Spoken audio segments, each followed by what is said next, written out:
Hesse-With the Samanas. In the evening of this day they caught up with the ascetics, the skinny Samanas, and offered them their companionship and obedience. They were accepted. Siddhartha gave his garments to a poor Brahmin in the street. He wore nothing more than the loincloth and the earth-colored unsewn cloak. He ate only once a day and never something cooked. He fasted for 15 days. He fasted for 28 days. The flesh wound from his thighs and cheeks. Feverish dreams flickered from his enlarged eyes. Long nails grew slowly on his parched fingers, and a dry, shaggy beard grew on his chin. His glance turned to ice when he encountered women. His mouth twitched with contempt when he walked through a city of nicely dressed people. He saw merchants trading, princes hunting, mourners wailing for their dead, whores offering themselves, physicians trying to help the sick, priests determining the most suitable day for seeding, lovers loving, mothers nursing their children, and all of this was not worthy of one look from his eye. It all lied. It all stank. It all stank of lies. It all pretended to be meaningful and joyful and beautiful, and it all was just concealed putrefaction. The world tasted bitter. Life was torture. A goal stood before Siddhartha, a single goal, to become empty.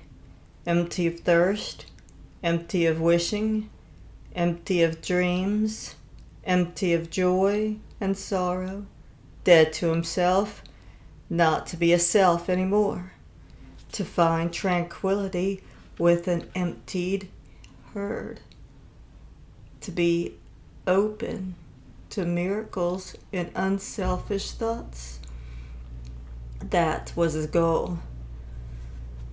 Once all of myself was overcome and had died, once every desire and every urge was silent in the heart, when the ultimate part of me had to awake the innermost of my being, which is no longer myself, the great secret. Silently, Siddhartha exposed himself to burning rays of the sun directly above, glowing with pain, glowing with thirst, and stood there until he neither felt any pain nor thirst anymore. Silently he stood there in the rainy season. From his hair the water was dripping over freezing shoulders, over freezing hips and legs, and the penitent stood there until he could not feel the cold in his shoulders and legs anymore, until they were silent, until they were quiet. Silently he cowered in the thorny bushes. Blood dripped from the burning skin.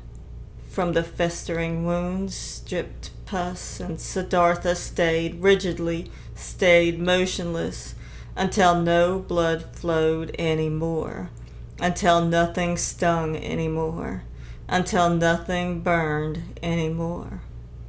Siddhartha sat upright and learned to breathe sparingly, learned to get along with only a few breaths, learned to stop breathing. He learned, beginning with the breath, to calm the beat of his heart, learned to reduce the beats of his heart until they were only a few and almost none. Instructed by the oldest of the Samanas, Siddhartha practiced self-denial, practiced meditation according to a new Samana rules. A heron flew over the bamboo forest. And Siddhartha accepted the heron into his soul, flew over forest and mountains, was a heron, ate fish, felt the pangs of a heron's hunger, spoke the heron's croak, died a heron's death. A dead jackal was lying on the sandy bank, and Siddhartha's soul slipped inside the body, was the dead jackal, lay on the banks, got bloated, stank, decayed, was dismembered by hyenas, was skinned by vultures, turned into a skeleton, turned into dust, was blown across the fields, and Siddhartha's soul returned, had died, had decayed, was scattered as dust, had tasted the gloomy intoxication of the cycle, awaited in new thirst, like a hunter in the gap where he could escape from the cycle, where the end of the causes, where an eternity without suffering began. He killed his senses, he killed his memory, he slipped out of his self into thousands of other forms, was an animal, was carrion, was stone, was wood, was water, and awoke every time to find his old self again. Sun shone or moon, was his self again, turned round in the cycle, felt thirst, overcame the thirst, felt new thirst. Siddhartha learned a lot when he was with the Samanas. Many ways leading away from the self he learned to go.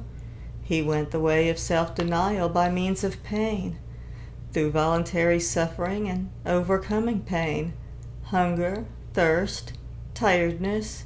He went the way of self-denial by means of meditation, through imagining the mind to be void of all conceptions. These and other ways he learned to go. 1,000 times he left his self. For hours and days he remained in a non-self, but through the ways led away from the self, their end, nevertheless, always led back to the self.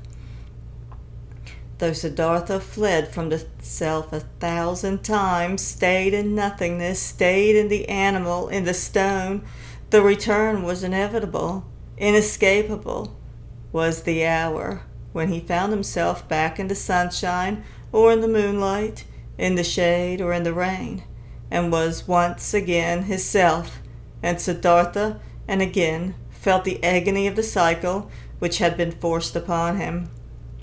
By his side lived Govinda, his shadow, walked the same paths, undertook the same efforts. They rarely spoke to one another, then the service and exercise acquired. Occasionally the two of them went through the villages to beg for food for themselves and their teachers.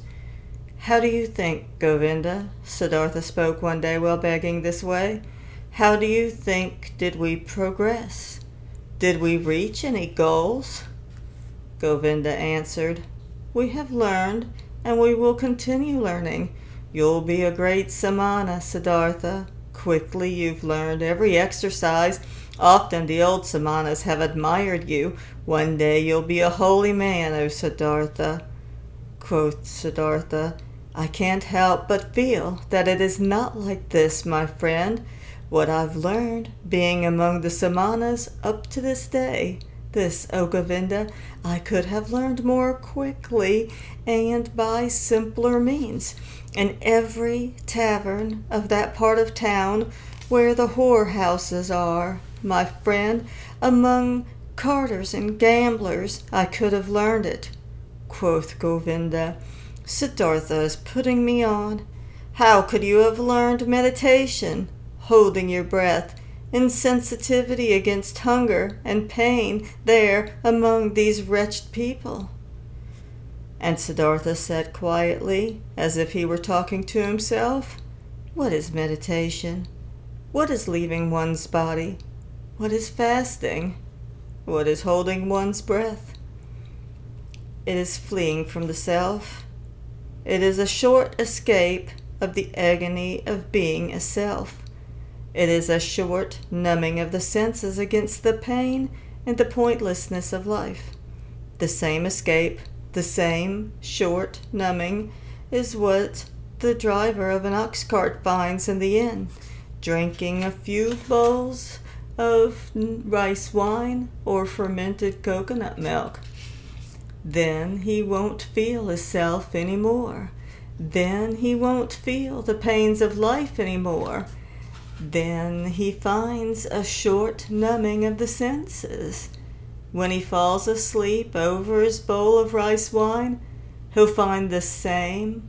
What Siddhartha and Govinda find when they escape their bodies through long exercises, staying in the non-self.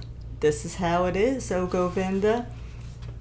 Quoth Govinda, you say so, O friend, and yet you know that Siddhartha is no driver of an ox cart, and a samana is no drunkard. It's true that a drinker numbs his senses.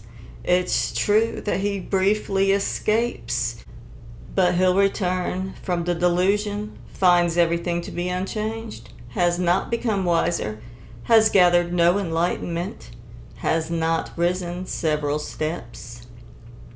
And Siddhartha spoke with a smile. I do not know. I've never been a drunkard, but that I, Siddhartha, find only a short numbing of the senses in my exercises and meditations, and that I am just as far removed from wisdom, from salvation, as a child in the mother's womb. This I know, O Govinda, this I know.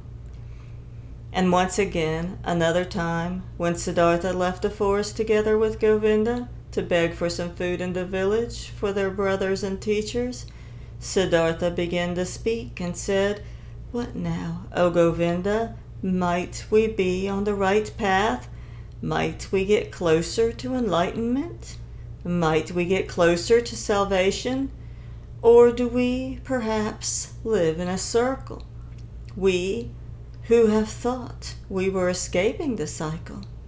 Quoth Govinda, we have learned a lot, Siddhartha. There is still much to learn. We are not going around in circles. We are moving up. The circle is a spiral. We have already ascended many a level. Siddhartha answered, How old, would you think, is our oldest samana, our venerable teacher? Quoth Govinda, Our oldest one might be about 60 years of age. And Siddhartha, has he lived for 60 years and has not reached the nirvana? He'll turn 70 and 80, and you and me will grow just as old, and we'll do our exercises, and we'll fast, and we'll meditate, but we will not reach the nirvana.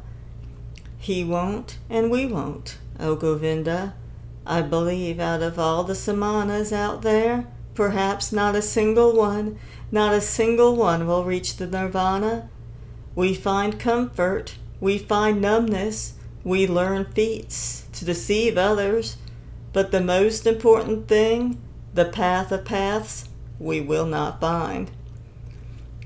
If you only, spoke Govinda, wouldn't speak such terrible words, Siddhartha.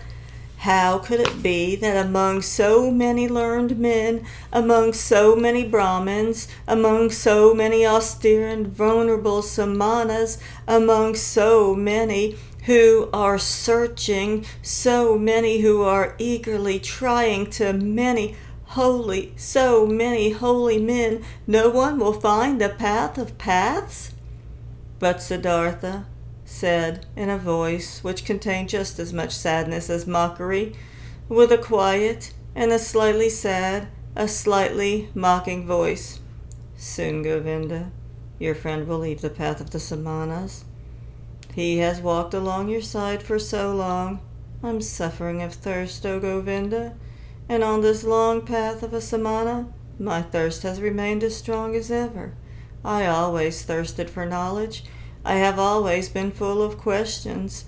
I have asked the Brahmins, year after year, And I have asked the holy Vedas year after year, and I have asked the devout Samanas year after year.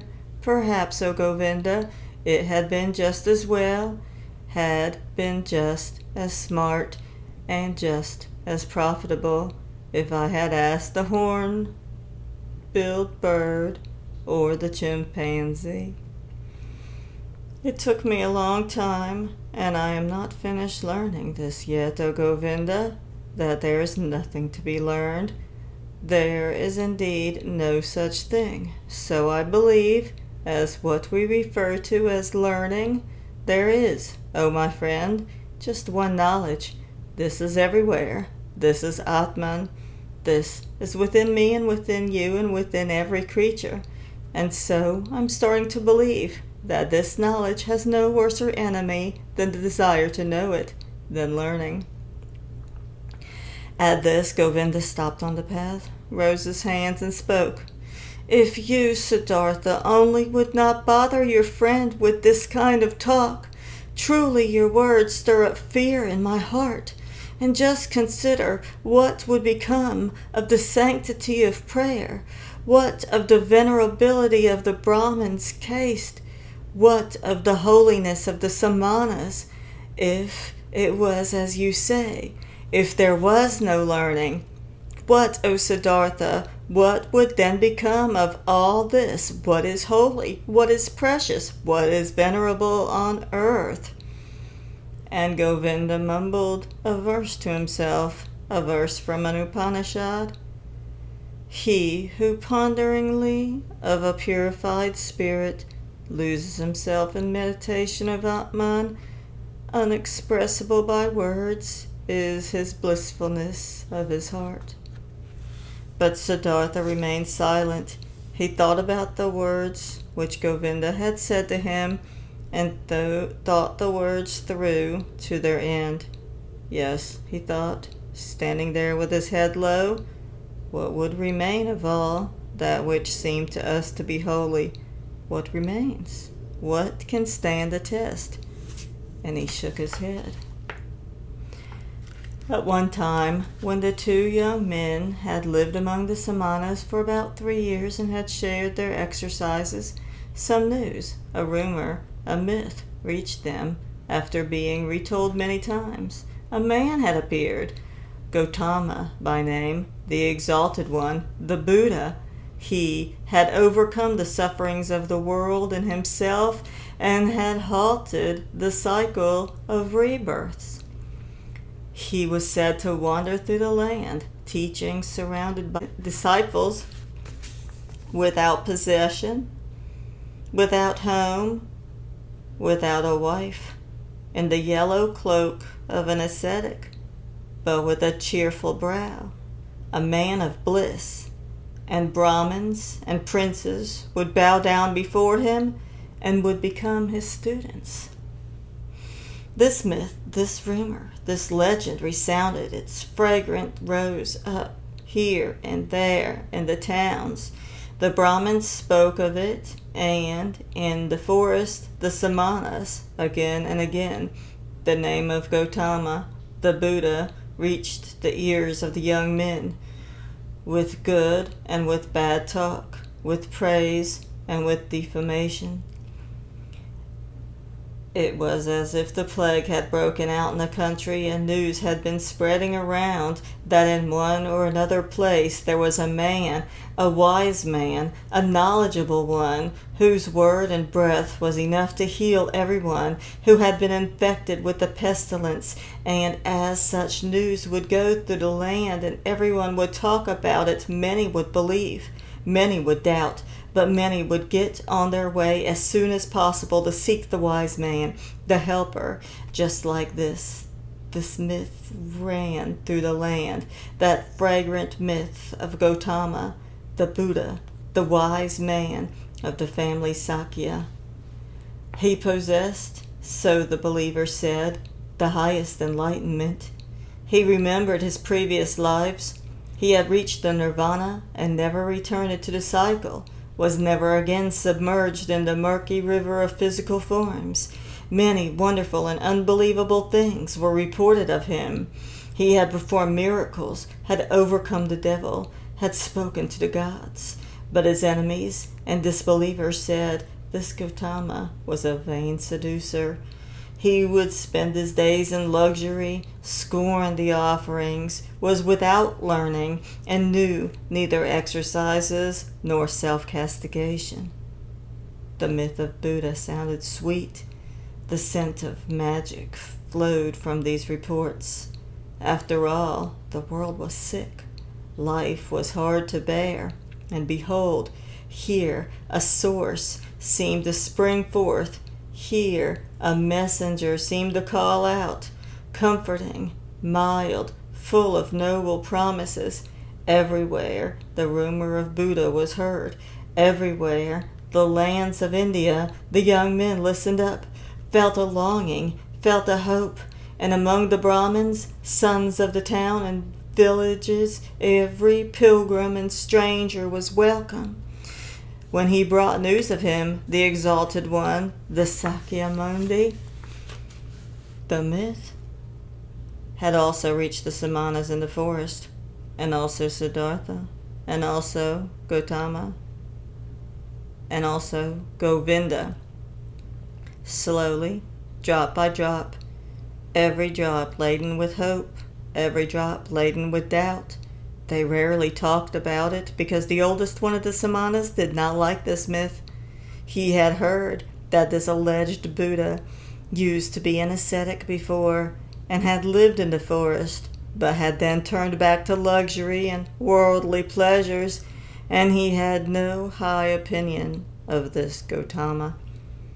"O Siddhartha," Govinda spoke one day to his friend, "today I was in the village, and a Brahmin invited me into his house, and in his house there was a son of a Brahmin from Magadha who had seen the Buddha with his own eyes and has heard him teach.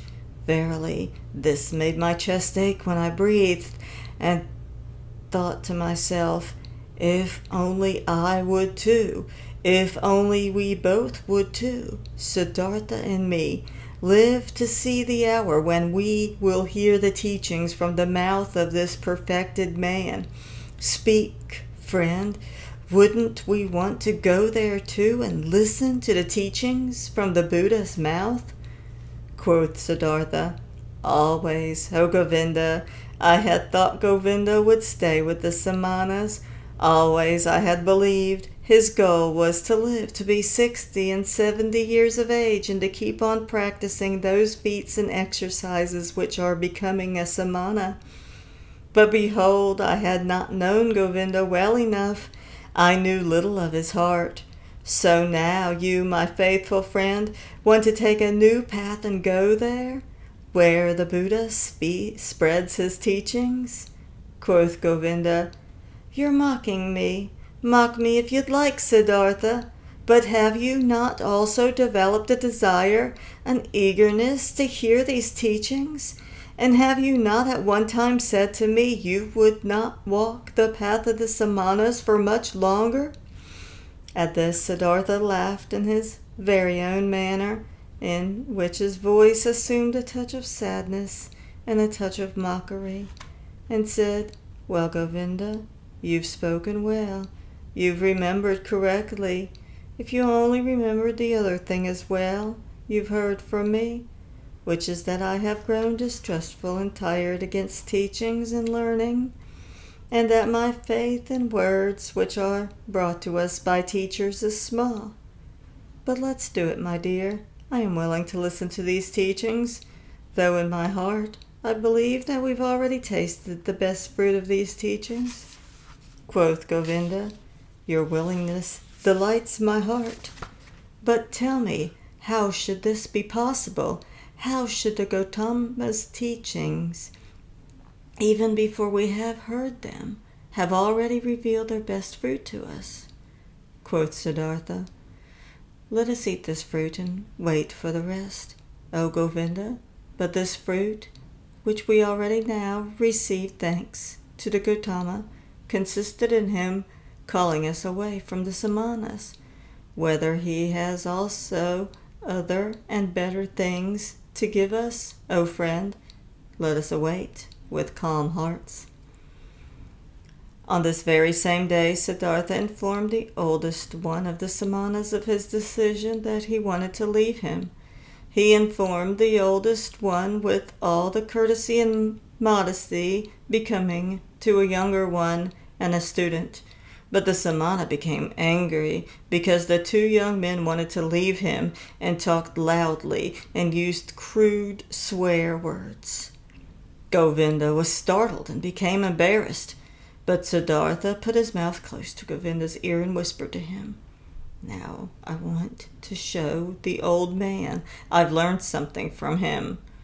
Positioning himself closely in front of the Samana with a concentrated soul, he captured the old man's glance with his glance, deprived him of his power, made him mute, took away his free will, subdued him under his own will, commanded him to do silently whatever he demanded him to do.